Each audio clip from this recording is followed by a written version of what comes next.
मेरे प्यारे विद्यार्थियों, आज मैं तुमसे कोई साधारण पढ़ाई की बात नहीं करने आया हूँ। आज मैं तुमसे उस एक रहस्य की बात करने आया हूँ जिसे अगर तुमने सच में समझ लिया तो किताबें तुम्हें बोझ नहीं लगेंगी, पढ़ाई तुम्हें सजा नहीं लगेगी, और जो तुम पढ़ोगे वो सिर्फ दिमाग में नहीं, तुम्हारे जीवन के स्वभाव में उतर जाएगा। आज का सवाल बहुत छोटा है, लेकिन इसका उत्तर बहुत गहरा है। किस समय पढ़ने से पढ़ा हुआ सबसे गहराई से याद रहता है? ध्यान से सुनना, क्योंकि आज जो मैं कह रहा हूं वो सिर्फ परीक्षा पास करने की बात नहीं है, ये तुम्हारे पूरे भविष्य की दिशा बदलने वाली बात है। याद रखने की शक्ति किताबों में नहीं होती, वो मन की अवस्था में होती है। ज्यादातर विद्यार्थी यही गलती करते हैं कि वो सोचते हैं ज्यादा घंटे पढ़ेंगे तो सब याद हो जाएगा, लेकिन सच यह है कि कभी तुमने 5 घंटे पढ़ा और अगले दिन सब भूल गए, और कभी सिर्फ आधा घंटा पढ़ा और वो बात आज तक याद है। इसका मतलब समस्या समय की नहीं, अवस्था की है। दिमाग तब सीखता है जब मन शांत होता है, याददाश्त तब बनती है जब भीतर तनाव नहीं होता, और ज्ञान तब उतरता है जब भीतर शांति होती है। इसी अवस्था को हमारे शास्त्रों में ऋषियों ने और आज का विज्ञान भी एक नाम देता है, ब्रह्म मुहूर्त।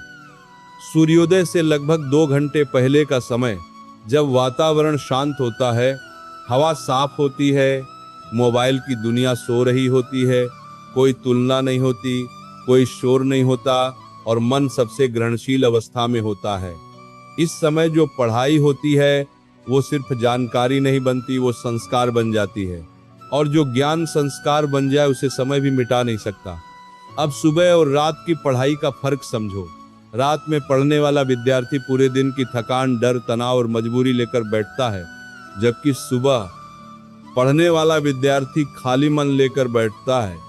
न किसी से आगे निकलने की घबराहट, न किसी से पीछे रह जाने का डर, सिर्फ शांति और स्पष्टता। इसलिए सुबह के 2 घंटे की पढ़ाई कई बार रात के 6 घंटे से ज्यादा प्रभावी होती है। अब वो गलती सुनो जो सबसे ज्यादा याददाश्त को नुकसान पहुंचाती है। पढ़ते समय मोबाइल पास रखना, बार बार नोटिफिकेशन देखना, मन का इधर उधर भटकते रहना। याद रखना, बिखरा हुआ मन कभी गहराई से कुछ याद नहीं रख सकता। जब तुम पढ़ रहे हो और मन कहीं और है तो शब्द आंखों से गुजर जाते हैं, लेकिन भीतर नहीं उतरते। इसलिए पढ़ाई से पहले मन को तैयार करना जरूरी है। 5 मिनट आंख बंद करो, गहरी सांस लो और मन ही मन कहो, मैं सीखने बैठा हूं, मैं खुद को बेहतर बनाने बैठा हूं, मैं अपने भविष्य की नींव रखने बैठा हूं। जब मन यह स्वीकार कर लेता है तब पढ़ा हुआ सीधा भीतर उतरने लगता है। और एक बात हमेशा याद रखना, रटना ज्ञान नहीं है, समझना ज्ञान है। जो चीज तुम समझते हो उसे याद रखने की जरूरत नहीं पड़ती, लेकिन जो चीज तुम डर के साथ रटते हो वो जल्दी उड़ जाती है। इसलिए पढ़ते समय सवाल पूछो, ये ऐसा क्यों है, इसका कारण क्या है, इसका जीवन में उपयोग क्या है। जहां सवाल पैदा होता है वहीं से असली स्मृति बनती है। और सबसे जरूरी नियम, निरंतरता।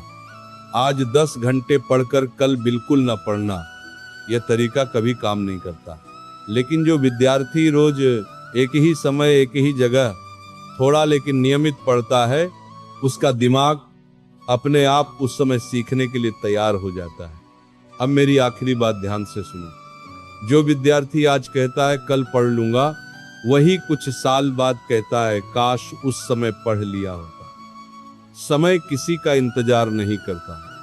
अगर आज तुम्हारे पास उम्र है, ताकत है, दिमाग है और फिर भी तुम नहीं पढ़ रहे, तो आने वाला समय तुम्हें माफ नहीं करेगा।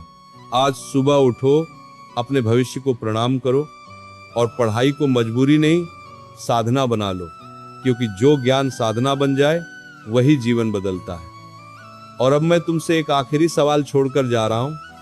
अगर आज भी तुमने खुद के लिए समय नहीं निकाला, अगर आज भी तुमने अपने लक्ष्य को प्राथमिकता नहीं दी, तो क्या सच में तुम अपने सपनों के साथ ईमानदार हो? फैसला तुम्हारे हाथ में है।